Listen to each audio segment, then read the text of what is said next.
Yo, check it.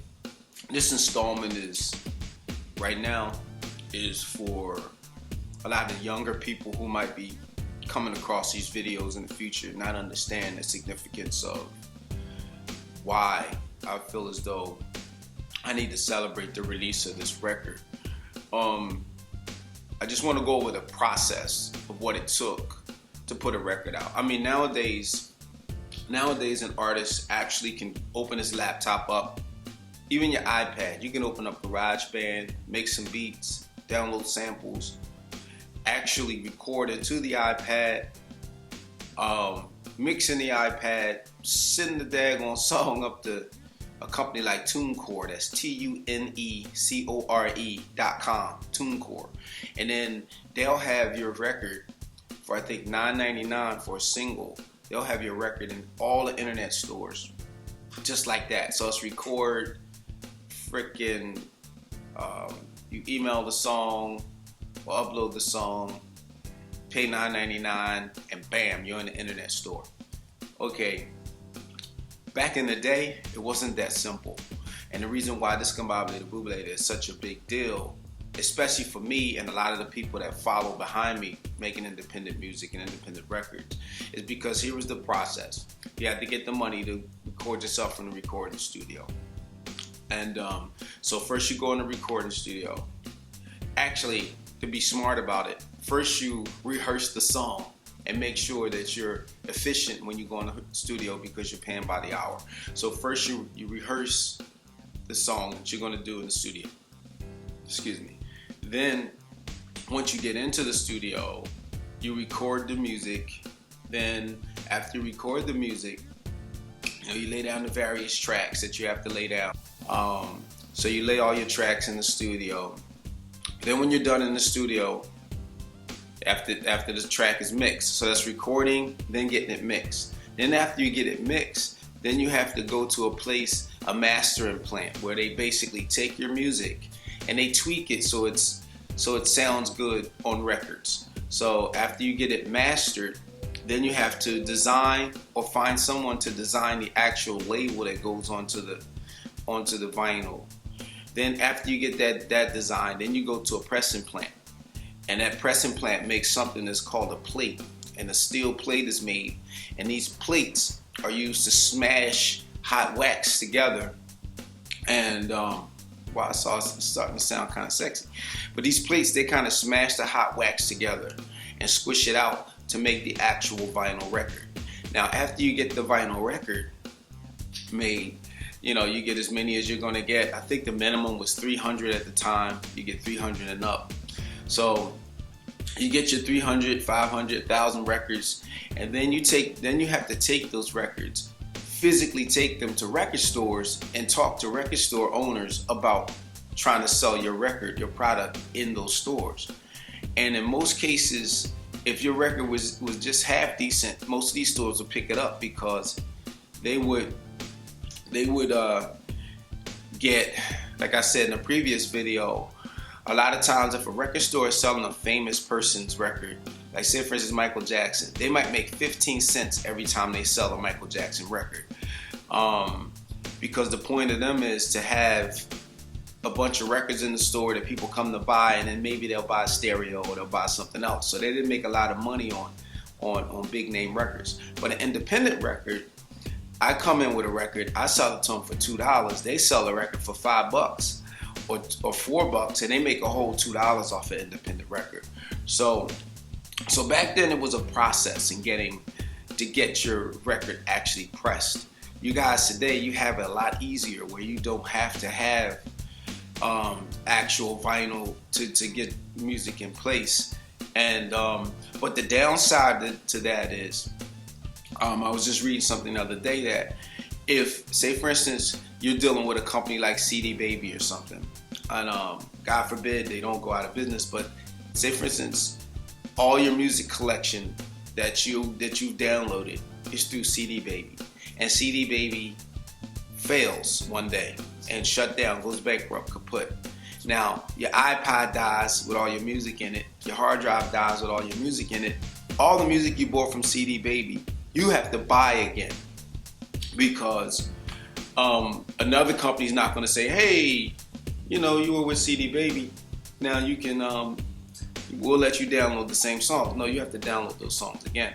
So the importance of something like vinyl is that you got people today that have vinyl records that have lasted them 50 years, 30 years, so vinyl is actually coming back into play.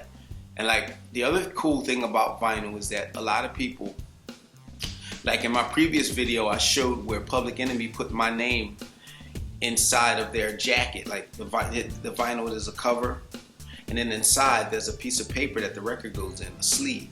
And on that sleeve, people would have stuff written on it, stuff about the group, different little facts and stuff, thank yous, all that kind of stuff inside the record. And so with vinyl, you can do that, and it's pretty readable. So there's people who actually really want to have that vinyl again, so they have that whole vinyl experience where you have the record, you turn the record over, you can read all the stuff about the artist. And those are people who are true audiophiles who really want to have like a piece of something solid in their hand instead of an MP3 that they can lose if their computer crashes. So vinyl is becoming very important again, and so it's kind of, I think it's kind of important to take this time to kind of give you guys a sense of what the process is. And the process was for making that record.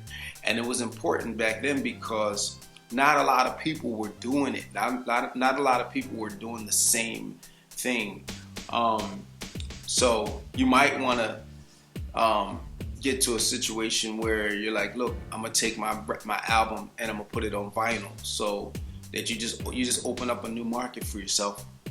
But that's why it was important. I did it at a time where there weren't a lot of people that were doing that. People were putting out records, but there weren't a lot of artists that started their own record companies with their own money and owned everything and did everything. Went to the store to sell the record, promoted the record, marketed the record.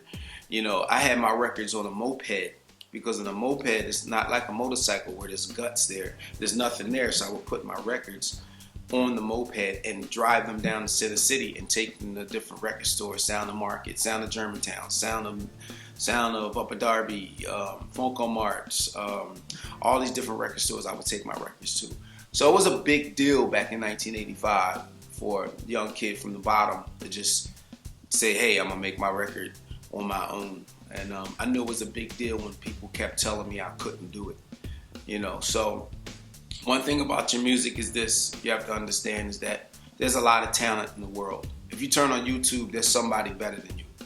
I mean, I don't care what it is that you do. You can find somebody that's better than you at what you do. That's not the point. What you want to do is just do you and get up and every day hustle harder, because a lot of times the people with a lot of talent don't really hustle that hard because they have that talent. And America is not really about who has the most talent. It's about who hustles the hardest. So get up every day and hustle.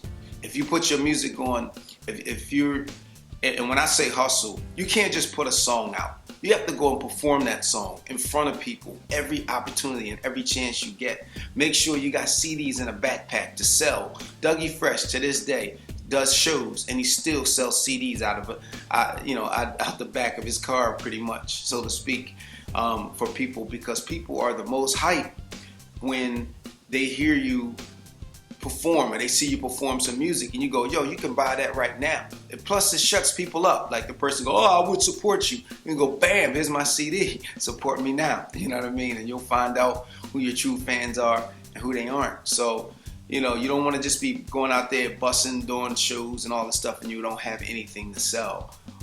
That's not the business. It is the music business. It's the business of selling music.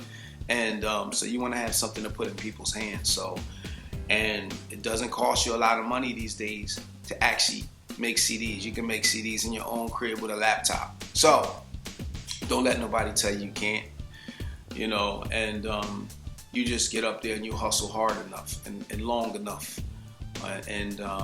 Something's gotta break. It's just the law of freaking nature. It's physics.